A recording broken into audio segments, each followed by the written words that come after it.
연봉 협상하기 어려우시죠? 연봉 협상할 때 가장 많이 해보는 것 중에 하나가 주변 지인이나 친구들에게 물어보는 건데요. 물론 주변에 다양한 케이스가 있겠지만 그중 가장 많은 경험과 노하우를 갖고 있는 사람이 바로 접니다. 저는 10년째 대기업 인사팀에서 근무를 하고 있고 첫 직장인 현대자동차에서 시작해서 SK로 한 번, 그리고 지금 직장까지 총 2번의 이직을 하면서 연봉 협상을 잘해서 수천만 원을 올릴 수 있었는데요. 이번 영상에서는 연봉 협상을 잘하는 방법과 꼭 피해야 되는 것들이 어떤 게 있는지 알려드릴게요. 그리고 영상 끝에는 어려운 연봉 협상에서 완벽하게 이기는 꿀팁까지 전부 다 알려드릴게요. 바로 시작하시죠.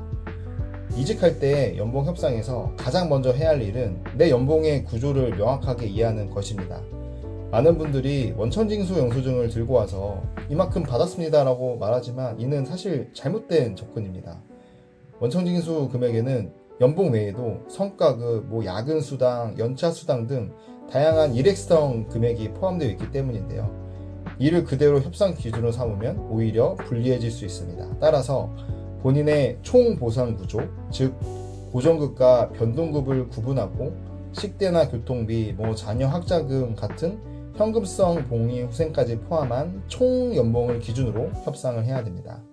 특히 현재 회사에서의 고정급 형태로 주어지는 포인트가 있다거나 매월 정기적으로 지급되는 수당 등이 있다면 반드시 연봉 협상에 포함시켜야 됩니다. 일부 복리후생 항목들은 비과세 항목이라서 원천징수 내역에 나타나지 않는 경우도 있기 때문에 내가 실제로 지급받은 내역을 하나하나씩 살펴보고요. 고정급과 고정급이 아닌 것, 그리고 정기적으로 받아야 되는 항목들이 있다면 이를 명확히 구분해서 협상 자료로 제시하는 것이 중요합니다. 그리고 협상에서 사용할 모든 근거는 정량적이고 구체적인 수치로 정리를 해야 됩니다. 내가 이 정도 받아야 된다는 감정적인 주장보다는 현재 회사의 연봉 구조와 이직할 새 회사의 조건을 같은 기준으로 비교하면서 차이를 명확하게 제시하는 것이 훨씬 효과적입니다. 인사 담당자는 수많은 협상 경험이 있기 때문에 단순히 논리가 빈약하면 바로 간파당할 수 있거든요. 따라서 감정이 아닌 숫자와 논리로 말하는 것이 연봉 협상의 기본입니다. 연봉 협상에서는 내가 이 회사를 얼마나 가고 싶은지에 대한 마음을 어떻게 표현하느냐가 매우 중요합니다. 실제로 많은 지원자들이 이 금액에서 조정이 될까요? 혹은 내부에 있는 그런 연봉 테이블은 어떻게 되나요? 같은 질문을 하는데요. 이런 질문은 오히려 협상의 여지를 줄이는 결과를 낳습니다. 왜냐하면 특히 조정 가능 여부를 물었는데 인사팀에서 조정이 불가능합니다 라고 답을 해버리면 그 순간 사실 협상이 끝나버리는 경우가 많습니다. 그래서 이는 자신이 입사하고 싶다는 간절함을 너무 노골적으로 드러낸 결과이기도 합니다.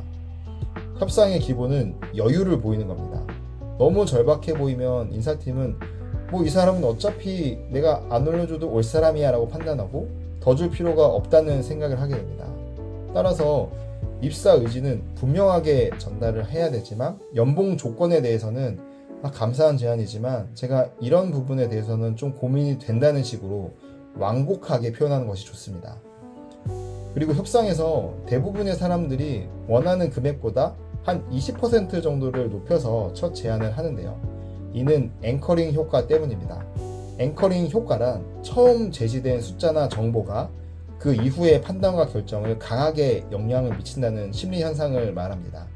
예를 들어서 상대가 연봉 4천만 원을 드리겠습니다 라고 먼저 말하면 이후에 모든 협상은 이 4천만 원을 기준으로 흘러가게 됩니다. 그래서 협상에서는 처음 제시되는 금액이 가장 중요합니다.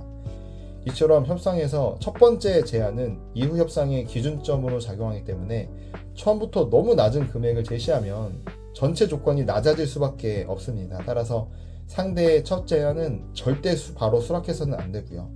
한 번은 정중하게 거절하면서 시간을 요청해야 더 나은 조건을 끌어낼 수 있습니다.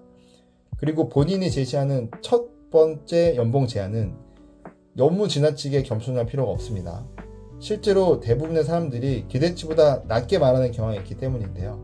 통상적으로 희망 연봉은 지금 받는 연봉의 120에서 130% 정도 수준으로 조금 공격적인 앵커를 설정하는 것이 더 효과적입니다.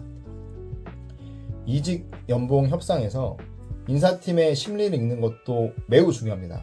협상의 상대는 결국 인사팀 담당자고, 이들의 역할은 예산을 아끼는 겁니다. 하지만 동시에 이들도 빠르게 채용을 마무리해야 되는 압박을 받고 있는 거죠. 특히 되게 중요한 포지션일수록 이 한 명의 채용을 실패했다가 다른 부서의 업무에 큰 영향을 줄 수도 있고요. 그래서 인사 담당자는 웬만하면 이 사람을 붙잡고 싶다는 생각을 하게 됩니다. 이때 유리한 협상을 위해서는 두 가지 전략이 필요합니다. 전 첫 번째는 이 사람은 약간만 더 올리면 수락할 것 같다는 인상을 주는 것이고요. 두 번째는 이 사람은 안 올 수도 있겠는데 라는 긴장감을 주는 것입니다. 첫 번째 전략은 입사 의지를 보이면서도 합리적인 선에서 고민을 하고 있다는 점을 전달한 것입니다.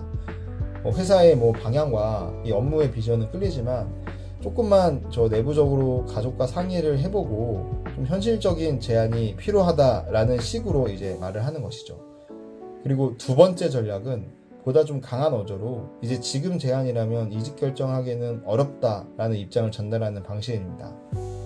이 경우 이제 인사팀은 이 사람 놓치면 다시 처음부터 채용 공고를 내야 된다는 부담을 느끼기 때문에 윗선에 보고해서 추가 예산을 따내려는 노력을 하게 됩니다.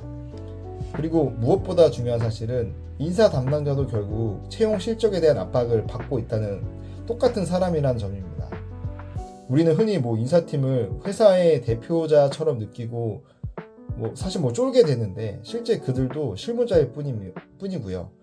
일정과 목표 사이에서 압박을 받는 위치에 있는 똑같은 회사원입니다. 그렇기 때문에 내가 너무 을의 입장에서 위축되기보다는 같은 협상 테이블에 앉아있는 사람이라는 마음으로 임하는 것이 중요합니다. 결국 이 협상은 갑과 을의 관계가 아니라 서로 필요한 것을 맞춰가는 협상의 과정입니다. 그래서 쫄 필요가 없는 거죠. 마지막으로 협상에서 가장 주의해야 될 점은 바로 조급함입니다. 지금 연봉 협상을 진행 중이라면 당장 몇백만 원이라도 올려서 현재 회사를 벗어나고 싶은 마음이 들 수밖에 없습니다. 물론 저도 그랬고요. 하지만 바로 그 조급한 마음이 가장 위험한 순간입니다. 이직은 단순히 연봉만의 문제가 아닙니다. 새로운 환경에 적응도 해야 되고 새로운 팀과 일도 해야 되고 새로운 이런 시스템에 맞춰서 나 스스로를 새롭게 증명해야 되는 굉장히 에너지가 많이 드는 일입니다.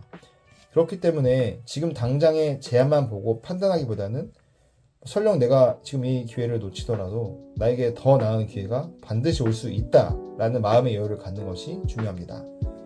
협상은 결국 심리전입니다. 여유가 있는 사람, 절박하지 않는 사람이 협상의 주도권을 줍니다. 그러니 마지막 순간까지 흔들리지 말고 당신의 가치를 믿고 당당하게 협상에 임하세요. 그 여유가 진짜 수천만 원의 차이를 만들어냅니다.